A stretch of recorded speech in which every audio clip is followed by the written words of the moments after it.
our poll question today. What should be done in response to the shark attacks off the Carolina coast? Do you think we should ban swimming, educate people, shoot the sharks, or use nets? I had some fun and some rather disturbing responses, and one person who jumped in the discussion just like I jump in my backyard ocean every single day is one of my favorite America Trends guests, Jonathan Harrison. He joins me here in studio. Jonathan, how you doing, Gina? We have to talk about this, my friend. Now, so you said, what did you say? What was your comment, if you remember, on my Facebook? I believe I said we should stay out of where they live because they stay out of where we live.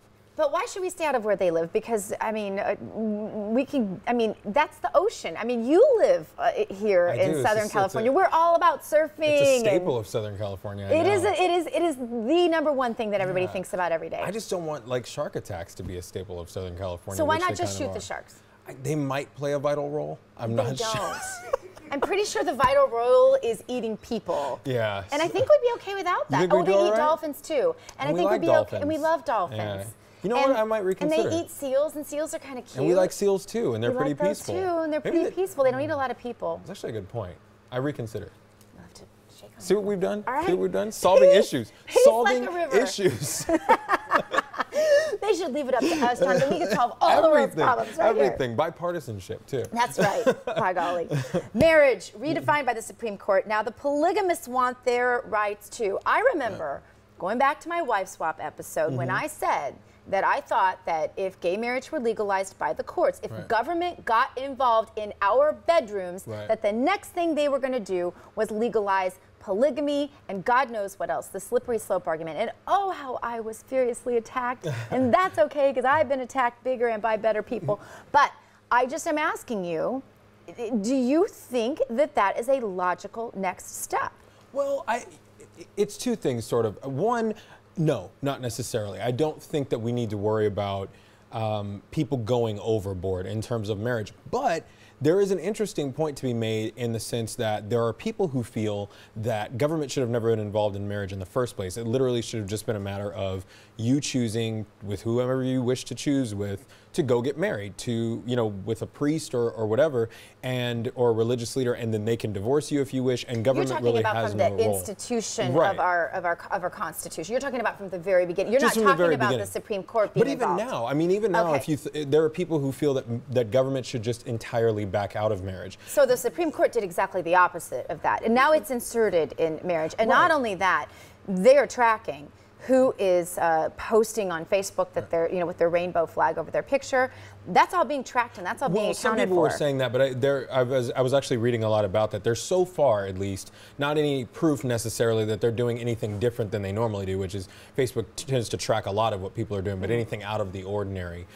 No, but I don't think that the Supreme Court redefined marriage. I think, for example, like DOMA was trying to redefine marriage. They were trying to say that, you know, nowhere explicitly in our Constitution or anywhere did it say marriage was between a man and a woman, and DOMA sought to put that definition to define it. Yeah, I understand. And so the Supreme Court essentially didn't define it. It just said under the Equal Protection Clause, do you think now, everybody had equal access to it. Okay, but do you think that it's a logical argument now that you can marry if you want to marry the same sex?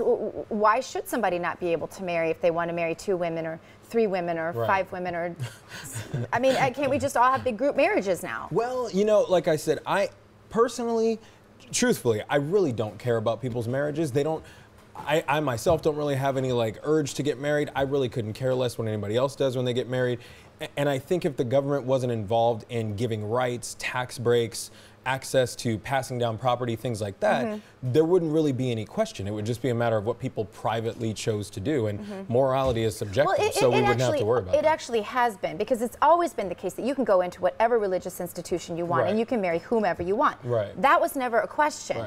The purpose of conjugal marriage that the government ordains is only for the purpose of procreation. That's why they said 1 man and 1 woman. Well, the problem with that is then that would mean if you were infertile, you shouldn't have been able to get married. If you were past the age of childbearing, you shouldn't have been able to get married. You know, things like that. So we've constantly redefined what marriage means over the years. So I have no problem with what the Supreme Court just did. And in terms of polygamy, you know, if the government backed out of marriage altogether, people could marry whoever they want and whatever they want, and it wouldn't have any effect on anyone.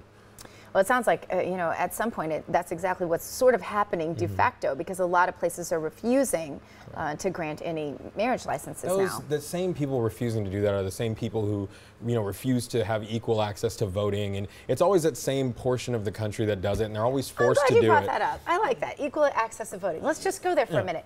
If I have to show a license to get a Sam's card, if I have to show a license to, I mean, now you have to show a license, I heard, to get a new Facebook account. I don't know if that's true, but someone told me that. May not be true. But you have to show a license for a lot of things. Right. I mean, I have to show ID to come in and out of the United States. Right. What higher privilege is there really in this country than voting? Why should I not have to prove who I am?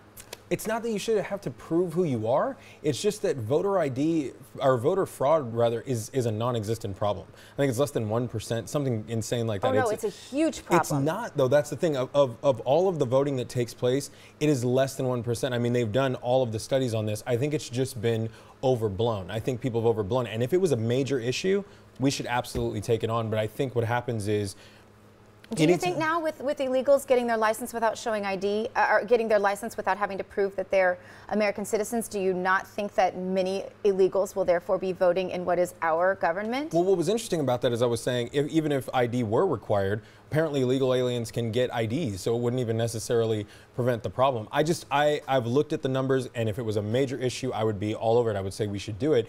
But it's not really an issue. And when you start requiring things to vote in America, that's a really slippery slope, because we've done that before, and it was always used to target certain groups of people. So I think if we're going to do that, we should be very careful with what and when we require things to vote. So I mean, I'm not a big fan of doing it unless we see that it's a major problem. Well, that's interesting, because you must have read different studies than me, because I've read studies that say it's a major problem. I was just reading, I think it was from the New York Times. They actually did they looked at voting and looked at the percentage of voter fraud, and it's less than 1%. It's pretty non-existent. Shoot me that article, because I've seen it, and especially municipal races, it really matters. Like you can win or lose a whole congressional district by one vote. Absolutely. The so, smaller the election, it does matter. I mean, it does matter. All right, thank you so much for being with us. We appreciate you.